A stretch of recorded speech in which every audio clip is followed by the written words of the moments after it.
Hi, this is Marina from Dance Star Astrology, bringing you your monthly horoscope for the next 2 months.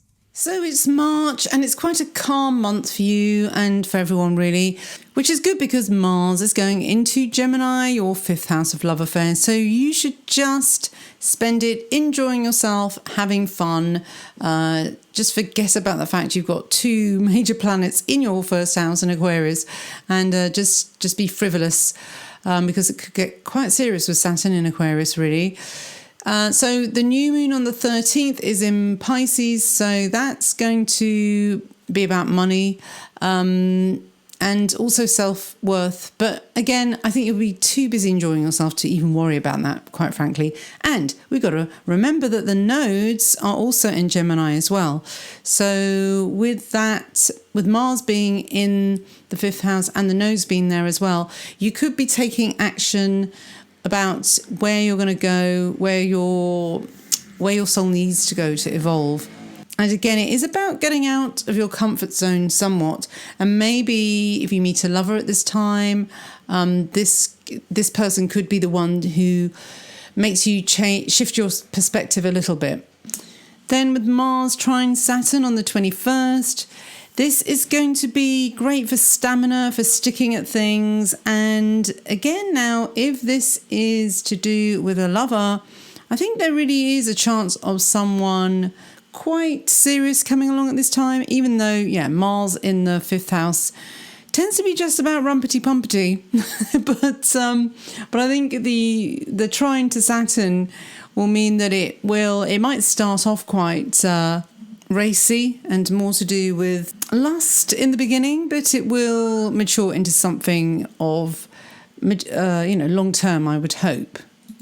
Saturn always does push people to commit a lot more. So I think this is the relationship glue that you have with Mars trine Saturn.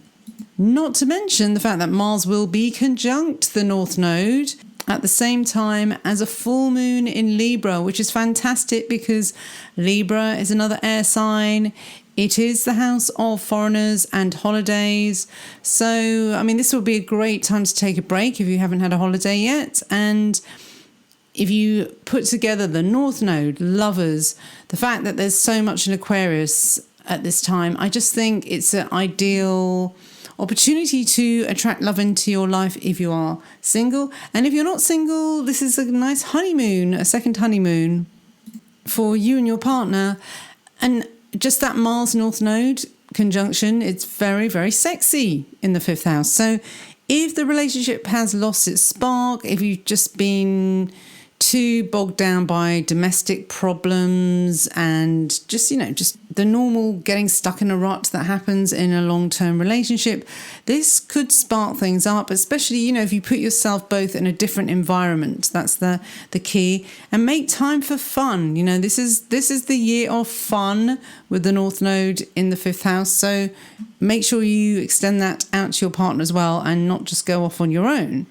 But you should have a real ball of a time during this March because there's so many good things happening, and they're all happening in easy houses, fun houses, ones that are that take you away from working. They're not working houses. These are all about exploration, creativity as well. Let's not forget the 5th house of creativity. You might want to start a new project as well, because with Mars on the North Node, it's like, right, I'm going to start something that's totally what I don't normally do. Again, the North Node can be about, even though it's about your soul evolving and you tend to think of it as being, this is all beneficial and everything, it's still sometimes we shy away from it just because it's unfamiliar. It's just much easier to rebound back to the South Node because it's what we've done before, even if it's bad for us.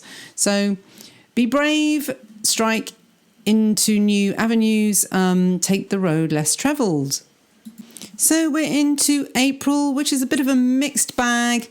We start with Mars square Neptune. Now, this Mars square Neptune, I don't think is too difficult. The only problem is because Neptune in the 2nd, not a major house, but with the North Node and Mars squaring it and being in the house of lovers, you could take a bit of it could impact your self-esteem a little bit if your lovers has some kind of hidden addiction problem that they're not telling you about.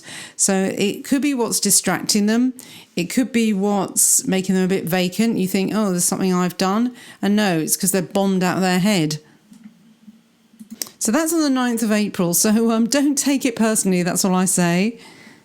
The new moon in Aries on the 11th means it's spring and it's in your neighbourhood and everything looks lovely, everything's blossoming and you're feeling happy in your neighbourhood. A lot of planets in Aries for April as well, because it's that time of the year, and also Ceres is there too. So it makes it a little bit more of a nature trail. So I would get out into, if you're lucky enough to live in a really green area, then yes, go to those parks, get out and meet people. And on the 17th, it's Mars trine Jupiter.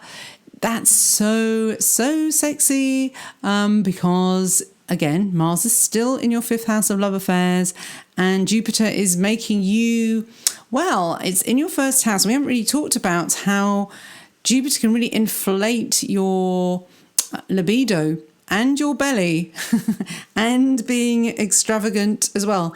But not necessarily, because of course Saturn is in there as well, coming up to Jupiter whenever he goes too far, waving his finger at him saying, you might want to temper that a little bit. So I think this is a great leveler with these two, really balancing it out and making sure you don't go far in either Saturnian or Jupiter direction. So this is the year of temperance for Aquarius, but maybe not with the Mars trine Jupiter. That's when you can actually indulge yourself a little bit, because Mars will be going into your 6th house of work on the 23rd. So enjoy it while it lasts, because once Mars gets into that 6th house, it's going to be just work, and you'll really kick yourself if you didn't take the time to just party a little bit when it was in the 5th house. It doesn't have to be partying, but at least just having some good belly laughs and playing. That's the main thing. Giving yourself time to play, experiment, do creative things that just make your soul sing and make you happy. Then on the 24th, it's Saturn trine the North Node. So this is a really karmic trine, actually. So if you have any planets in those at 12 degrees, in fact, 12 degrees of Aquarius and Gemini, then this will be extra potent for you. So use this to really settle down and be serious about where you want to go. Now that Mars is actually in the 6th house as well, this is a good time to really knuckle down and do some creative work. If you are someone who is actually an artist too, this will help you really organize yourself so you get the work done. Because the thing is, when you work for yourself, it's quite hard to be self-motivated and plan. But I think Saturn in your sign is going to really help you do that this year. And then, of course, that Mars in the 6th house is really going to help you be motivated to do that as well, because the 6th house is all about timetables and definitely sticking to a routine as well. Then the full moon in Scorpio, which is your 10th house of work, will also put the career foremost on your agenda now, getting your daily work sorted so that you can think of long-term life-calling career goals, the things that you want to do that are not so much about working for other people, but your own reason for being on this planet and the ambitions that you have for yourself as well.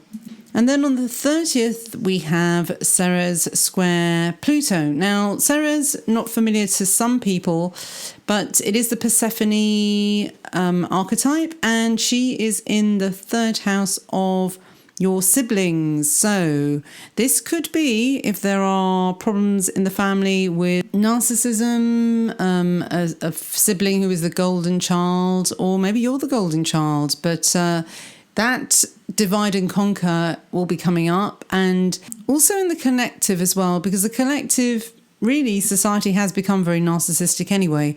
That's why it's so prevalent.